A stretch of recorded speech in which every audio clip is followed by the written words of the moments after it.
wa ala alihi wa sahbihi wa sallam. Assalamualaikum warahmatullahi taala wabarakatuh. Waalaikumsalam Ustaz. Waalaikumsalam. Waalaikumsalam. Waalaikumsalam Ustaz. Baik, Miss lecture sebentar tadi tajuk yang kedua, betul Betul. Betul Ustaz. Konsep etika dan peradaban. Okey, baik. Ada soalan ke daripada Miss lecture tu? Ada soalan nak tanya ke? Tak ada yang nak bertanya. Boleh faham ke? Faham ke Miss lecture tu? Sebab saya tengok ya, tajuk dua ni agak mencabar sebenarnya. Sebab dia banyak bincang tentang etika ni dari sudut barat ya. Contohnya lah, saya ambil contoh kan, ada etika umum kan, ada etika klasik, ada etika moden ya. Etika klasik pun dah ada 3 benda tu kan. Etika klasik, kemudian etika moden pun ada 4 tu kan. Kemudian etika umum pun ada 3. Pening kepala, banyak benda tu ya. Kemudian kalau you tengok tak termasuk lagi pandangan Socrates, Plato dan juga Socrates jadi bagi saya agak pening juga tu. Ada soalan ke? Boleh faham ke apa yang disampaikan oleh pensyarah tadi? Siapa yang beri message lecture? Nasruddin. Oh, Nasaruddin. Ustaz Nasaruddin ni. Alright, okey.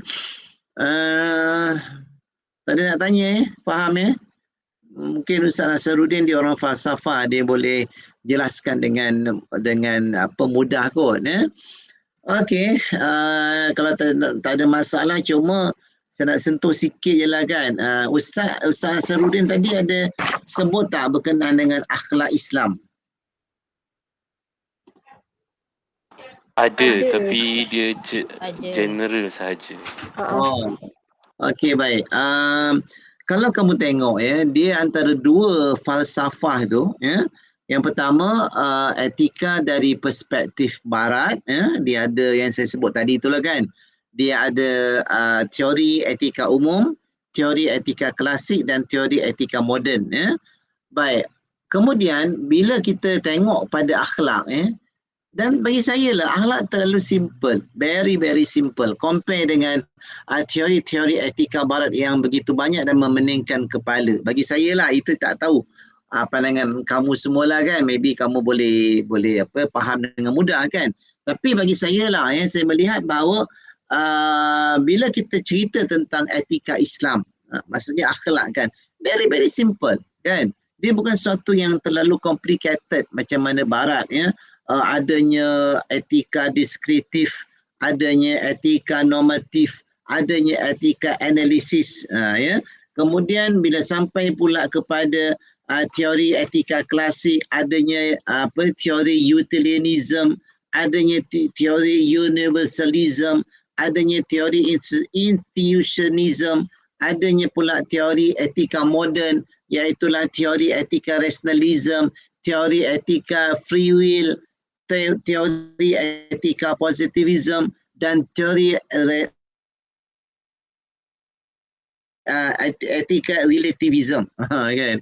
Banyaknya pening kepala kan. Dalam Islam teorinya very simple kan. Bila sebut etika Islam very simple, akhlak kan. Apa dia akhlak? Simple aja akhlak kan. Okey, tak apa, kita tengok sekejap lah kan. Dia cakap Ustaz tadi dia sentuh akhlak terlalu general, terlalu umum sebab mungkin kesuntukan masa. Dan satu lagi sebenarnya saya nak sebutkan, akhlak ni kita dah bincangkan pun dalam bab 1 kan. Dalam bab 1 kita dah sentuh tentang akhlak sedikit. Jadi itu sebab mungkinlah Ustaz sebut tadi berkenaan dengan akhlak, dia sebut secara umum kan. Sebab kita dah jumpa dalam bab 1, dalam nota bab 1 Okey, baik. Kita tengok akhlak, okey. Semua boleh nampak tak slide saya? Boleh Boleh. Boleh. Okey, baik. Kita tengok konsep akhlak. Akhlak dalam Islam. Sebab akhlak ni suatu komponen yang sangat penting dalam Islam. Daripada Rasulullah SAW, baginda bersabda, khiyarukum ahasinukum akhlaqa. Sebaik-baik orang di antara kamu adalah orang yang paling baik akhlaknya. Nampak tu ya. Sebaik-baik manusia di kalangan kamu adalah orang yang paling baik akhlaknya. Okey. Dan marwah fina satasi ala perangai, tingkah laku, adat, kebiasaan. Itulah dia akhlak. Nampak tu? Tabiat seseorang, kelakuan seseorang, perangai seseorang. Perangai dia terbelik lah. Contoh perangai dia terbelik lah. Pakai baju terbalik. Itu akhlak lah tu. Nampak? So very simple. Tak adalah positivism lah. Tak adalah utilitarianism lah. Apa benda lah kan. Tak ada. Very simple. Kan? Itu dia suruh bahasa. Okay, alright. Kalau kita tengok dari sudut istilah pula, apa dia akhlak? Dia suruh istilah ya. Okey, dia suruh istilah pula. Akhlak ialah jiwa seseorang yang mendorong pelakuan tanpa pemikiran. Nampak tak? Maknanya sesuatu yang dilakukan oleh akal fikiran. Dia betul itu yang dia terus buat. Contoh, kalau kita nak berjalan, awak pernah fikir ke, macam mana aku nak jalan? Tak ada kan? Awak tahu jalan je. Okey. Cara awak jalan itulah menggambarkan akhlak awak. Awak seorang yang baik atau seorang yang kasar, seorang yang tak sabar, kita boleh tengok dalam perjalanan seseorang itu. Dia nampak tak? Dan orang tak akan berfikir macam mana cara nak berjalan. Kan? Dia terlahir dengan sendirinya. Itulah dia akhlak. Sama juga dengan orang bercakap. Kita dengar cara dia cakap, kita dah tahu dah dia ni seorang yang penyabar ke, dia ni seorang yang garang ke, dia ni seorang yang baik hati ke, dia seorang yang kita dah boleh katakan secara spontan. Ya, secara spontan. Okey. Kepentingan ni semua ada kan. Kemudian skop akhlak, dia merangkumi manusia dengan alam sekitar dan ya. Okey, baik. Kalau kita tengok etika, dia tak ada kaitan dengan Tuhan, sebab dalam etika dia tolak Tuhan. Kan? Ada satu teori etika, kalau kamu tengok dengan kepercayaan kepada kekuatan akal, kan? Ada juga yang dia bergantung kepada kekuatan kehendak. Contohnya dalam dalam teori etika moden. Kalau kamu tengok, rasionalisme ialah satu fahaman yang dia sepenuhnya bergantung kepada kebolehan akal manusia. Nampak tu? Dia percaya sepenuhnya pada akal manusia. Kalau akal manusia tu kata okeylah, betul tu. Kalau akal manusia tu kata tak elok lah. Nampak tak? Nampak tak? Bermakna dia tolak wahyu. Dia tolak Allah Subhanahu Wa Taala. Kan? Sebab dalam teori etika rasionalisme ini, hubungannya hanya dengan manusia. Dia tak ada hubungan dengan Tuhan. Dia tak ada hubungan dengan alam persekitaran. Dia tak ada hubungan dengan orang lain. Dia ada hubungan dengan sesama manusia. Tak itu saja. Tak lebih daripada itu. Baik, sama juga dengan free will. Kalau kamu tengok apa dia free will.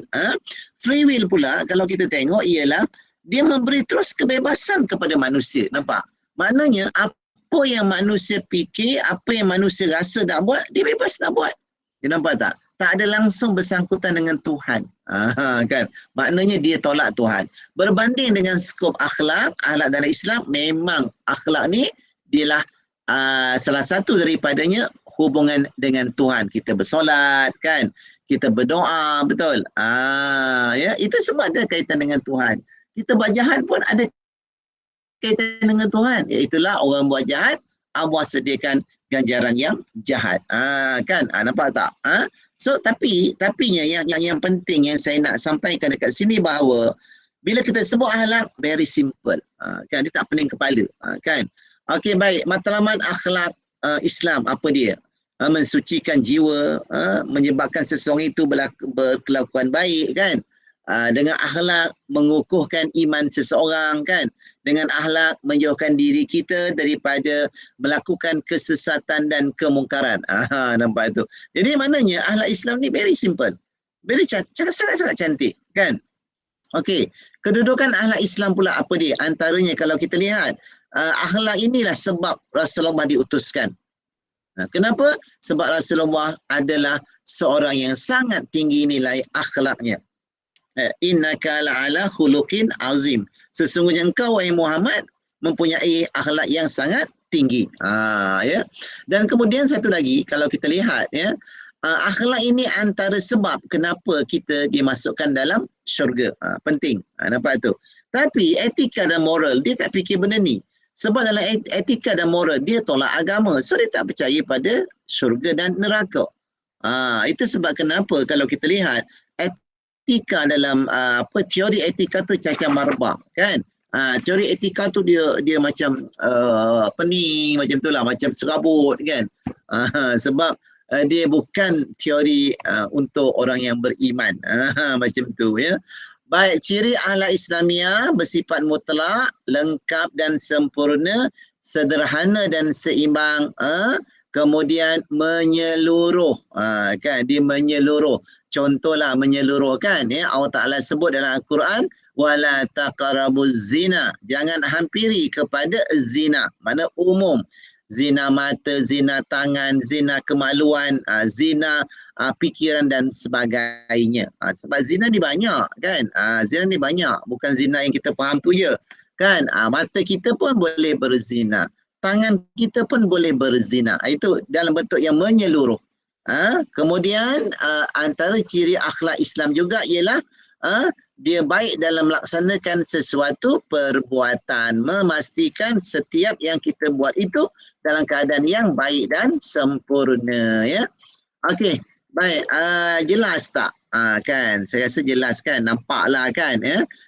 Apa teori akhlak Islam ni sebenarnya jauh lebih mudah berbanding dengan teori etika barat yang entah apa-apa yang sangat memeningkan kepala. Itu komen saya untuk bab yang kedua lah kan. Senang ceritanya nak sebut kepada awak semua ya, saya pernah kemukakan masa bengkel untuk memperkenalkan CTU 554 ni. Saya pernah tanyalah kepada AJK pembentang kertas kerja daripada kita UKM ya. Baik, saya tanya kan apa relevannya kita masukkan perbincangan tentang konsep etika menurut barat kan. Sebab sebenarnya CTU 554 ni kita fokus kepada etika dan peradaban Malaysia, bukan barat. So kenapa nak tekankan sangat yang barat tu kan? Dah lah payah memeningkan kepala kan. Kan. Tapi itulah nak kata macam mana ya. Kementerian nak juga etika menurut perspektif barat itu dibincangkan dalam CTU 554 ya. Jadi tak ada nak kata apalah, tak tahulah kat mana dia punya justifikasi. Tapi saya melihat bahawa yang etika tu dari sudut barat tu memang nampak dia macam cacar marbak lah, dia kacau bilau je lah dalam kita punya kursus ya. Sebab tapak utama kursus kita ialah etika dan peradaban dari acuan Malaysia. Bukan daripada acuan barat. Okey baik. Ada soalan nak tanya, silakan kalau ada. Senyap aja. Kita baru ada 24 orang. Ada 3 orang lagi yang tak bersama dengan kita. Ya, silakan kalau ada nak tanya. Tak ada ya, senyap aja. Tak apalah, kalau senyap saya panggil lah ya. Anis Faizah. Saya Ustaz. Ada nak tanya ke? Buat masa sekarang ni tak ada. Tak ada ya. Okey, baik. Dia faham tu. Nanti saya tanya apa yang dimasukkan dengan teori etika teori etika rasionalism. Kan? Anis Zafirah, ada nak tanya? Tak ada. Tak ada ya? Okey, baik. Ada lagi Anis ni. Nurhanis Muhammad Idris.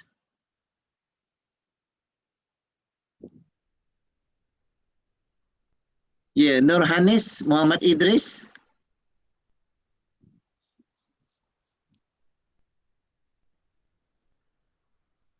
Ada soalan tak Nurhanis? Ada tak orangnya? Nurhanis Muhammad Idris.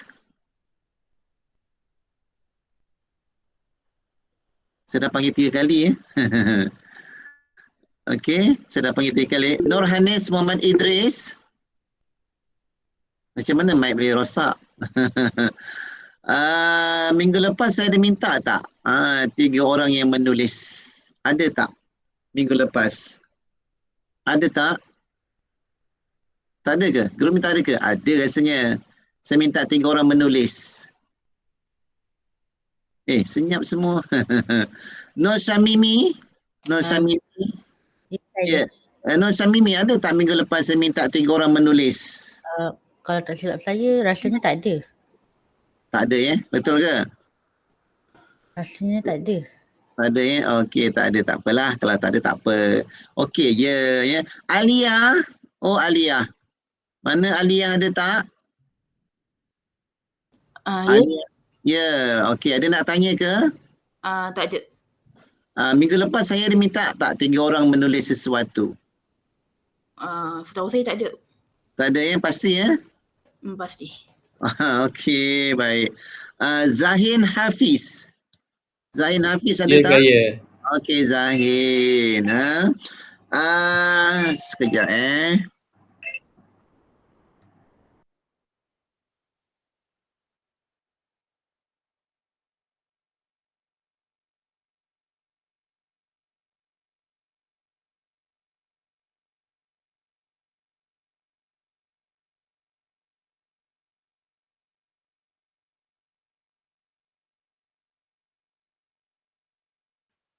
Baik, Zahin, ada tak saya minta 3 orang menulis minggu lepas sesuatu? Saya rasa tak ada, Ustaz. Ada yang okey lah, tak apa. Tak ada, tak apa Zahin. Janganlah. Ustaz, saya nak tanya soalan, Ustaz. Boleh Zahin, silakan. Yang pasal teori etika barat tu, kenapa yang ada banyak Dia based on apa sebenarnya? Itulah saya katakan bahawa teori etika barat ni, barat dia kita sebut barat kan, dia tidak berpandukan Al-Quran dan Al-Sunnah. You nampak tak? Kan? Teori barat ni dia berdasarkan pemikiran akal manusia. Sebab dia tak percaya pada agama. You nampak? Dia tak percaya pada agama. Dia percaya kepada kekuatan akal, dia percaya kepada kekuatan ilmu, dia percaya kepada kekuatan intuition, perasaan kita. Dia tidak berpandukan pada mana-mana sumber wahyu ataupun mana-mana nabi dan sebagainya. Itu sebab dia jadi banyak. Sebab bila pemikiran manusia ni dia sentiasa berubah. Itu sebab ada teori etika moden. Dan ada teori etika klasik. Dan ada teori etika umum. Nampak? Sebab apa? Sebab bila sampai satu masa dia berubah. Sampai masa yang lain dia berubah. Sampai masa yang lain dia berubah. Kan? Sama juga kalau kamu tengok teori yang dikemukakan oleh orang yang first dululah yang fikir pasal etika dan juga peradaban. Iaitulah Socrates, Plato dan Aristotle. Kalau you tengok ya, Socrates kata lain kan. Plato dia kata nak seiring dengan Socrates. Tetapi bila sampai pada Aristotle tolak terus pandangan Socrates dan juga Plato. Kenapa jadi macam tu? Sebab tiga-tiga orang ni adalah daripada ilmuwan Yunani. Nampak tak? Mereka ni hebat zaman dulu lah kan. Sebab Yunani ni dia sebelum abad, maksudnya sebelum tahun Masihi, sebelum Masihi. 300-400 tahun sebelum Masihi. Mana awal dulu dah. Kan? Yunani ni satu tambah ni cukup hebat pada masa itu, zaman Greek lama, hebat. Tapi kalau kita lihat Aristotle, dia canggah pandangan Socrates dan Plato. Sebab apa? Sebab manusia, fikiran dia tak stable. Seorang fikir macam ni, seorang fikir macam ni, seorang fikir macam ni. Itu sebabnya terdapatnya banyak teori-teori yang berkaitan dengan etika. Berbanding dengan Islam. Di mana Islam ni kita pegang pada dua saja. Yang pertama Quran dan yang kedua sunnah. Kan? Jadi Dalam Quran dan juga sunnah, dia hanya menekankan satu benda, iaitulah akhlak. Habis. Full stop. Very simple. Okey, boleh faham Harap-harap menjawab Zahin Faham Ustaz. Terima kasih. Terima kasih. Okey, Rabia Aisyah, betul ke? Rabia Aisyah tu betul ke? Ya Ustaz. Rabia Aisyah. Ada nak tanya ke? Tak ada. Muhammad Haris, ada nak tanya? Muhammad Haris, Ya, saya. ada nak tanya? Setakat ni rasanya tak ada kot. Ada ya? Okey, faham sangatlah tu Saya boleh bertanya lah. InsyaAllah. Oh tapi kejap. Betul. Okay, ada satu sebenarnya. Absolutism dengan relativism tu apa beza dia? Dia macam sama je. Bila saya fikir balik. Itu saya kata hampir sama tapi dia berbeza sebenarnya itu sebab dia sangat memeningkan kepala. Okey bah. Apa dia disebut tadi? Satu apa dia? Absolutism dengan relativism. Okey. Baik, relativism ni dia dalam bentuk yang apa yang dirasakan pada diri dia. Nampak tak Keadaan yang berubah merupakan pertimbangan utama dalam menentukan suatu tindakan sama ada beretika ataupun tidak. Maksudnya ialah nilai benar atau salah dia dalam bentuk yang universal. Macam tu. Absolutism tu dia lebih dalam bentuk yang kefahaman dia ke atas sesuatu benda. Okeylah macam ni lah. Saya ada hantar nota tak dalam grup Telegram tu? Ada rasanya untuk bab yang kedua. Saya hantar slide tu, saya minta awak study lah okey.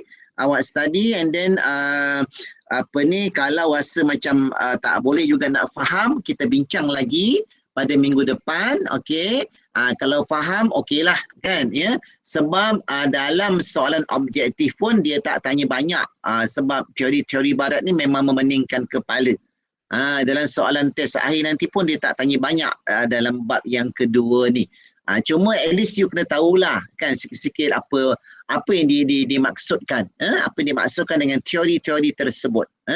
Okey, jadi insya-Allah lah jangan jadikan tu sebagai satu yang macam berat sangatlah sebab saya faham kalau pelajar tu dia memang tak berapa berminat dengan falsafah kan. Dia kan pening kepala.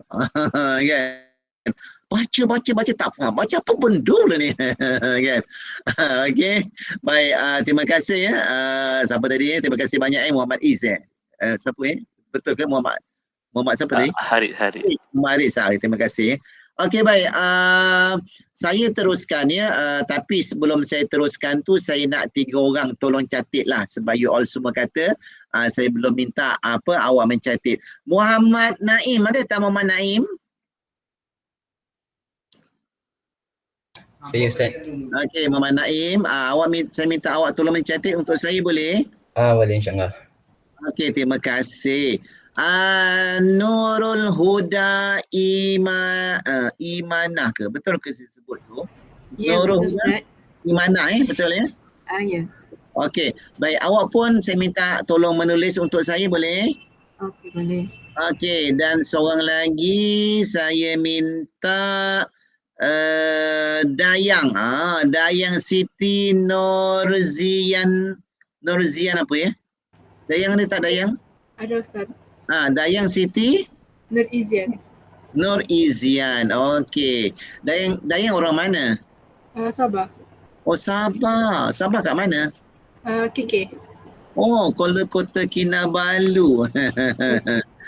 Okey. Sabah, Kota Kinabalu Okey, Kota Kinabalu ni bandar dia terlalu crowded lah And then ramai Cina betul Okey baik. Apa tu saya minta awak tolong catat boleh Dayang? Boleh Ustaz. Okey baik. 3 orang ni tolong catat untuk saya. Yang pertama, orang lain semua tolong dengar lah Okey, yang pertama dalam kelas saya minta semua orang fokus. Yang pertama saya minta dalam kelas saya semua orang fokus. Boleh ya? Okey. Sebab apa kena fokus? Sebab saya akan sentiasa bertanya.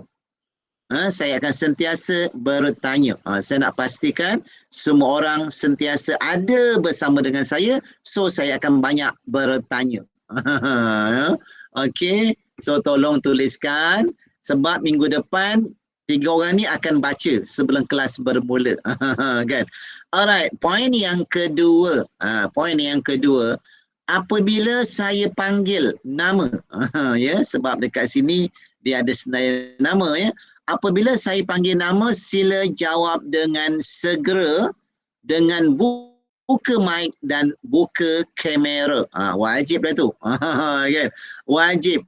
Bila saya panggil, jawab dengan segera, buka mic dan buka kamera. Ya, wajib.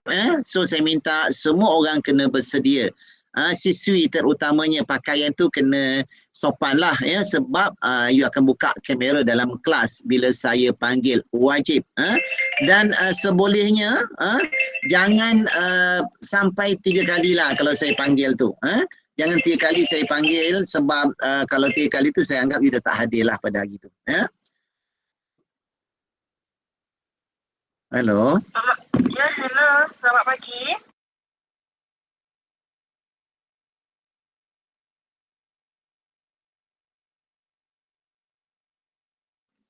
Kacau lah ya. Nak cari Cik Murugan. Bila pula saya jadi nama Murugan? Okey, baik. Jadinya saya minta lah ya, jangan sampai 3 kali saya panggil nama tu. Kalau saya panggil 3 kali tu, saya anggap awak tak hadir lah pada hari tersebut. Sebab saya ada ambil kehadiran manual. Okey, baik. Jadi saya minta tu lah.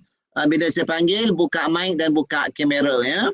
Dan yang ketiga, saya minta you mencatat lah. 3 orang yang saya amanahkan tadi mencatat. Yang ketiga, saya sangat menggalakkan.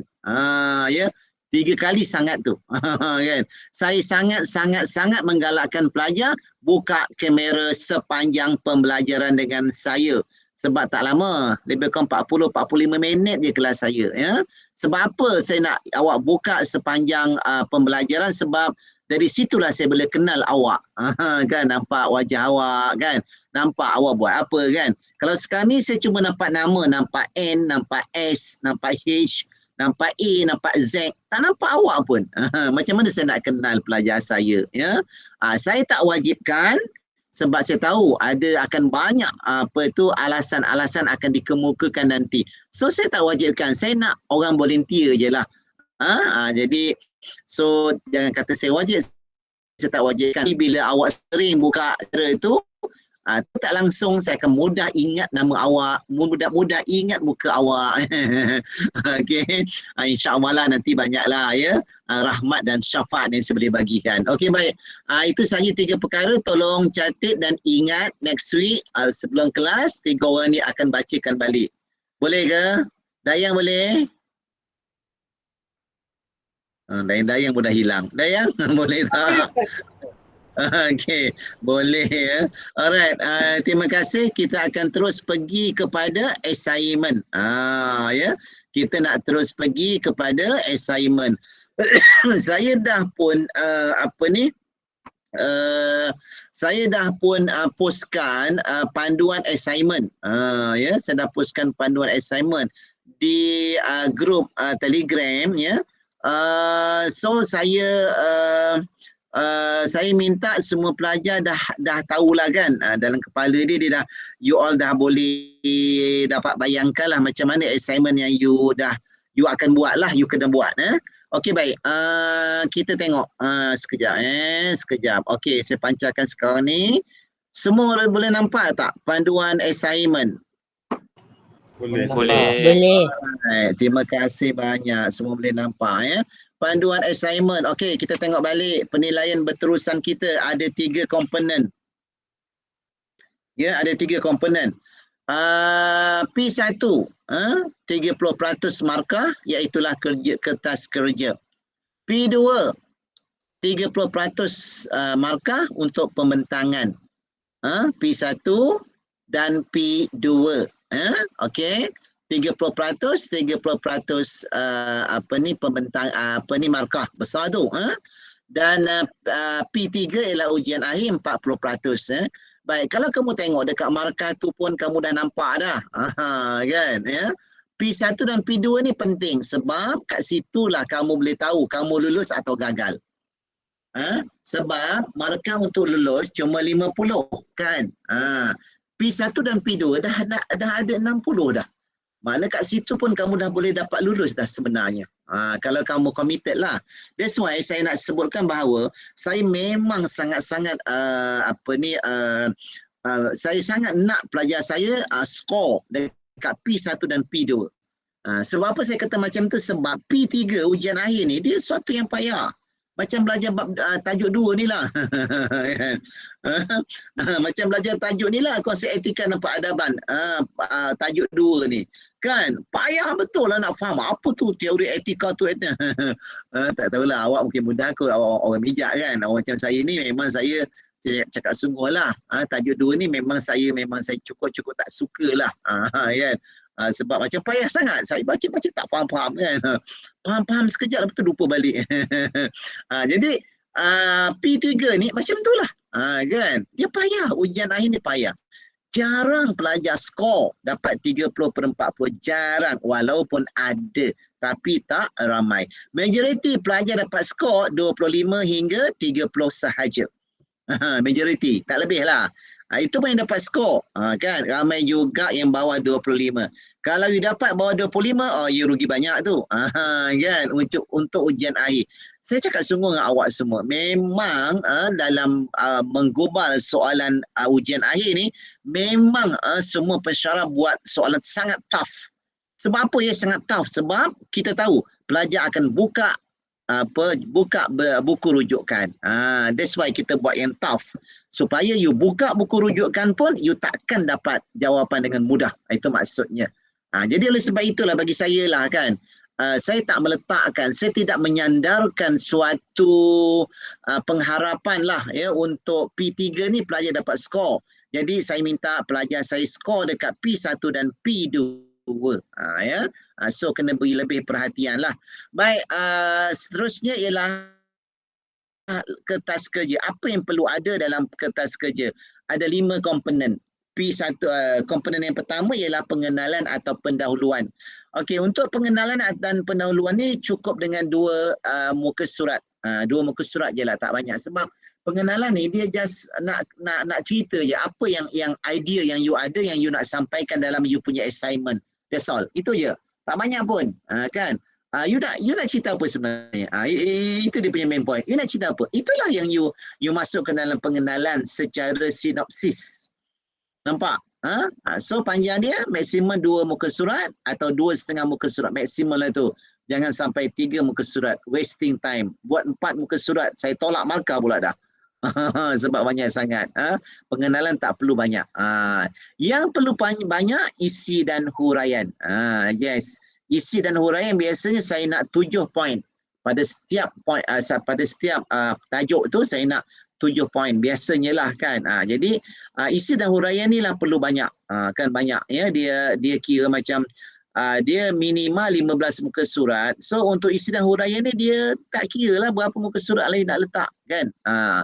Okey, yang ketiga kesimpulan. Okey, markah untuk kesimpulan sekali ganda lebih banyak daripada markah untuk pengenalan. Kan. So banyak. Bila banyak, so kena lebih lah kan tulis. Jadi maknanya untuk kesimpulan minimal 3 muka surat. Kan, minimal 3 muka surat ataupun 3,5 muka surat ataupun maksimal 4 muka surat. Jangan sampai 5. Sebab kesimpulan sampai 5 ada macam tak kena tu, something wrong kat situ. Ya. Jadi kesimpulan 3,5 muka surat. Kan, sebab markah dia lebih besar berbanding dengan pengenalan. Ada pelajar tanya, apa nak isi dalam kesimpulan sebenarnya? Okey, baik. Very simple sebenarnya. Kesimpulan ialah sinopsis. Sinopsis isi dan huraian. Kan? Okey, you tulis apa dalam you punya assignment? Isi dan huraian, you tulis apa? Cuba jawab, you tulis apa? Kan? Okey, sekarang ni, apa yang you tulis dalam isi dan huraian tu, apa yang you tulis tu, okey, you buat sinopsis. ataupun you buat something macam ringkasan lah, you buat point macam tu lah kan. Itulah dia kesimpulan. Itulah yang you perlu masukkan dalam kesimpulan. You nampak tak? Kan? So very simple. Nampak tak? Very simple. Mana you just buat conclusion apa benda yang you dah tulis dalam assignment tu. Itulah dia kesimpulan. Boleh? Okey. Yang keempat, rujukan. Rujukan saya dah sebut rasanya. Saya nak 8 rujukan. 8 rujukan daripada buku dan jurnal. You boleh buatlah 4 buku, 4 jurnal ke 5 buku, 3 jurnal. Ikutlah. Saya tak nak limitkan lah. Yang penting saya nak 8. Buku dan jurnal. Okey, dan make sure you buat rujukan daripada buku dan jurnal tersebut. Jangan main tulis ya. Sebab ada footnote. Ada footnote. Okey, yang kelima, etika dan profesional. Apa benda etika dan profesional? Ini dia bendanya. Etika dan profesional, inilah dia bendanya ya. Iaitulah Times New Roman size 12. Font Times New Roman size 12. Double spacing minima 15 muka surat dari pendahuluan hinggalah kesimpulan. Dari pendahuluan hingga kesimpulan saya nak 15 muka surat. Tak termasuk isi kandungan, tak termasuk rujukan, tak termasuk lampiran, tak termasuk page depan. Page depan tu. Page muka surat depan tu. Muka depan. Sekurangnya 8 buku rujukan, ada justifikasi dan tiada typing error. Kan kalau type 1-2 tu silap tak apalah kan. Tapi kalau dah 10-20 tu itu saya tolaklah markah ya. Submit 14 Mei selepas cuti raya. Penulisan dalam bahasa Melayu, diatlikkan perkataan-perkataan yang bukan daripada bahasa Melayu untuk terjemahan Quran dan hadis serta pandangan-pandangan tokoh. Perlu italik dan perlu tak perlu double spacing, dia kena satu je, tak boleh dua, tak boleh double. Okey. Baik, format laporan kertas kerja tadi dah dibentangkan dah pun kan. 1.0 dia punya pengenalan atau pendahuluan. 2.0 isi. 2.1 subtopik dia. 2.2, 2.3 macam itulah kan. Kemudian mungkin 3 pun isi lagi. 3.0, 3.1, 3.2 dan sebagainya. Kemudian 4.0 barulah rujukan. Macam tu. Itu format yang perlu ada lah dalam kertas kerja. Ini muka hadapan. Apa yang perlu ada, logo kan. Kod nama dan kursus, tajuk ya. Kemudian kumpulan CTU 554. 554 apa? Itu bukan kumpulan kelas tak. Itu kumpulan CTU 554. 554 apa? 554 CS01. Itu contohnya lah. Ni contohnya kalau kita lihat. Ini isi kandungan. Ini kena buat. Ada markah ni untuk ini. Kena buat. Tapi dia tak termasuk dalam pendahuluan. Dia tak termasuk dalam pendahuluan ya. Isi kandungan 1.0 pendahuluan, 2.0 perkembangan tamadun Islam, 2.1 zaman Rasulullah, 2.2 sampai 2.5. Kemudian 3.0 sampai 3.2. Kemudian 4.0 macam itulah. Yang dekat depan tu biasa kan, you all buat kan. Itu ada markah yang kena buat. Okey. Pengenalan.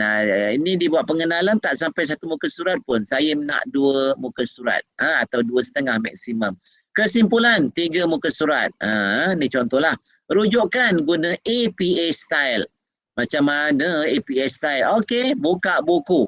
Buka buku rujukan, cuba tengok kat belakang tu macam mana cara dia menulis. Kan? Contoh, saya beri contoh Okey, baik. Penulis Ahmad Zaki. Maka Ahmad Zaki tu yang pertama, lepas tu titik, tahun diterbitkan 2015,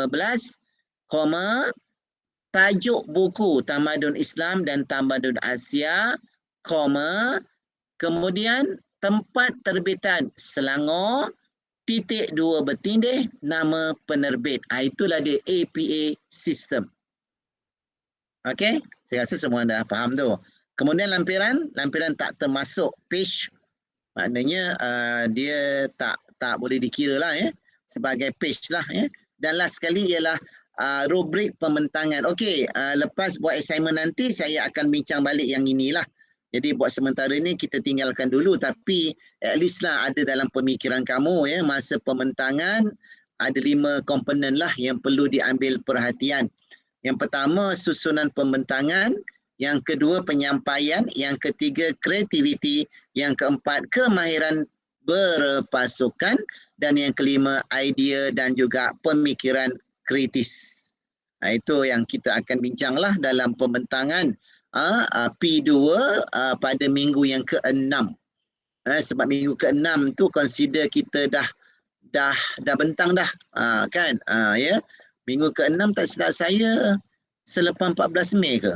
Tak pastilah. Ya, betul lah rasanya. Lepas kita cuti raya itulah. Jadi lepas cuti raya tu hantar assignment terus je minggu tu kita buat pembentangan. Okey, ada tak yang nak bertanya? Silakan kalau ada. Ya, ada tak yang nak bertanya? Kalau ada, tak silap saya ada yang hantar tajuk assignment, tapi ada yang saya tak sempat lagi tengok sebab banyak sangatlah saya pening kepala sebenarnya kan. Kalau kelas tu face to face, kita settle dalam kelas senang, kita jumpa kan.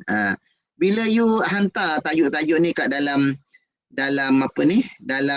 WhatsApp ni, dalam Telegram ni, dia macam pening kepala pula pening kepala.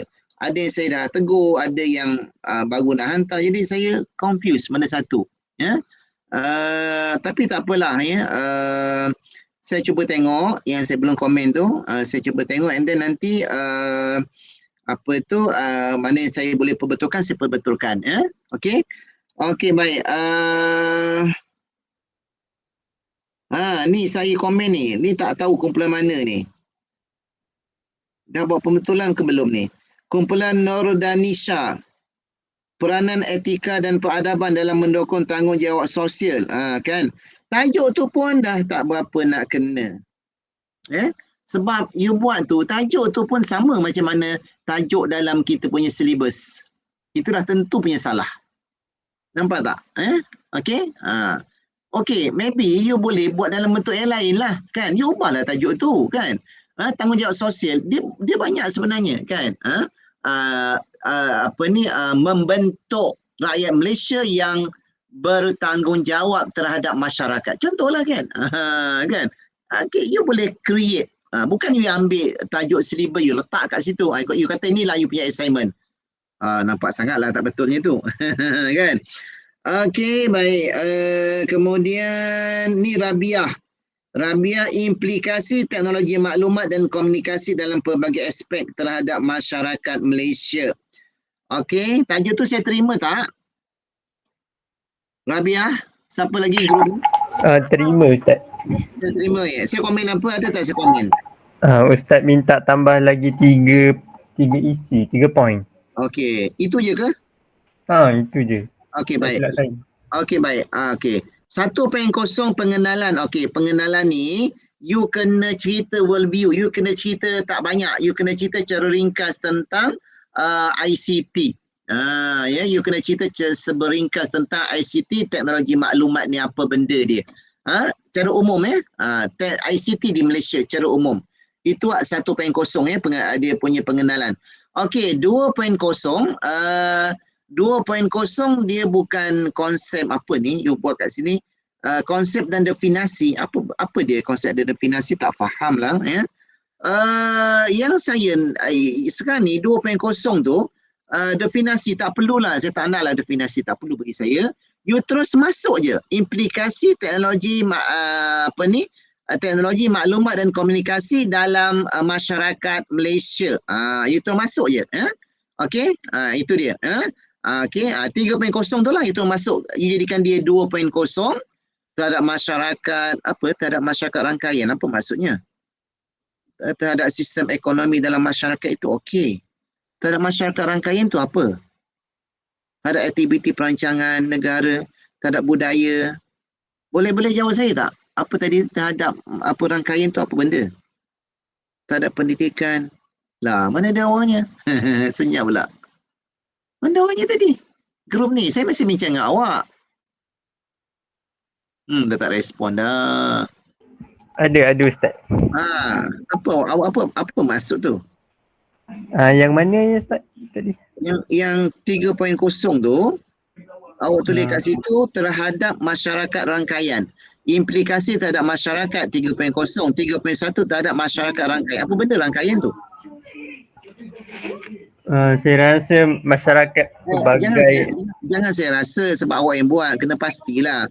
Okey, so awak kena tambah 3 lagi poin dan awak tambah 4.0. 2.0. 3.0 awak kena tambah cara mengatasi implikasi ICT dalam masyarakat Malaysia. Okey, boleh? Okey, cara mengatasi Ustaz. Cara menangani implikasi teknologi maklumat dalam masyarakat Malaysia. Saya nak 5 poin dekat situ. So you kena buat balik and then you kena hantar balik kat saya. Tak apa, you buat dulu. Okey. Nanti dah siap baru you hantar kat saya. Saya nak tengok sekali lagi. Okey, baik Ustaz. Kumpulan yang lain ni tak sempat lah nak pergi satu-satu masa kita dah tamat dah. Saya silakan. Nak tanya yang grup untuk peranan etika dan peradaban tu, Ustaz cakap dah boleh teruskan menulis. Jadi macam mana? Sekejap. Masalah sekarang ni, awak punya grup grup dalam Telegram ni, you tak tulis tau, you daripada kumpulan berapa. So bila saya komen, dia dah kecamuk dah, kan? You base pada tajuk. So boleh tak? You kan ada kumpulan 1, 2, 3, 4, 5, 6 kan? So you tuliskan, you daripada kumpulan berapa? So saya ingat, kumpulan ni saya dah komen. Kumpulan ni saya belum komen. So mudah kan? Sekarang ni you tak ikut kumpulan. That's why saya macam pening mana satu. Okey, baik. Peranan etika dan peradaban ni, betul? Ya, betul Ustaz.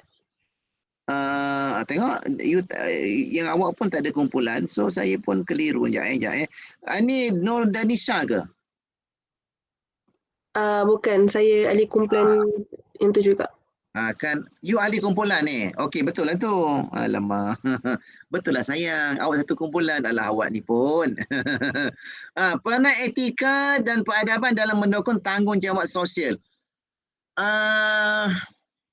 Tajuk tu lah kena perbaiki. Tajuk kena perbaiki. Okey. Tajuk tu saya tambah di Malaysia je boleh tak dekat ujung? Peranan etika dan peradaban di Malaysia. Atau memang kena tukar tajuk lain juga? Bukan kena tukar tajuk lain. Tidak. Maksud saya arrangekan. Kan? Bukan you tukar tajuk lain. Okay. You arrangekan supaya dia tak nampak macam tajuk dalam syllabus pula. Boleh? Okey. So sekarang ni you punya point ni yang ada di 2.0 kan, betul tak? Okey, yang dekat 2.0 tu you baru ada 5 poin saja. Saya nak you tambah sampai 7. Tambah 2 lagi. Dan 3.0 bukan kesimpulan. Sebaliknya 3.0 you tambah satu lagi isi, iaitulah implikasi sekiranya rakyat Malaysia tidak mendukung tanggungjawab sosial. Saya nak 5 poin. Apa Ustaz? Implikasi sekiranya rakyat Malaysia tidak mendukung tanggungjawab sosial. Okey. Mana ahli awak yang lain tak tolong bantu, tak catat ke? Maka sama-sama. Maka sama-sama. Kena sama-sama catat lah. Kena sama-sama respon. Okey. Baik. Jadinya you tambah 5 poin lagi. Kemudian baru pergi kesimpulan. Betul? Boleh? Boleh dapat? Alright. Okay, baik. Yang lain tak sempat. Okey. Jadi yang lain ni tengoklah macam mana. Saya akan respon kemudian lah. Okey, terima kasih semua. Mohon maaf salah dan silap. Yang baik hanya milik Allah, yang tak baik daripada diri saya sendiri. InsyaAllah mudah-mudahan kita dapat teruskan puasa kita pada hari ini dan Allah terima sebagai amal soleh kita. Amin. Ya. Okey, itu saja. Wabillahi taufiq wal hidayah. Wassalamualaikum warahmatullahi wabarakatuh. Terima kasih Ustaz. Terima kasih Ustaz. Thank you, Ustaz. Terima kasih, Ustaz. Terima kasih, Ustaz. Terima kasih, Ustaz. Ustaz.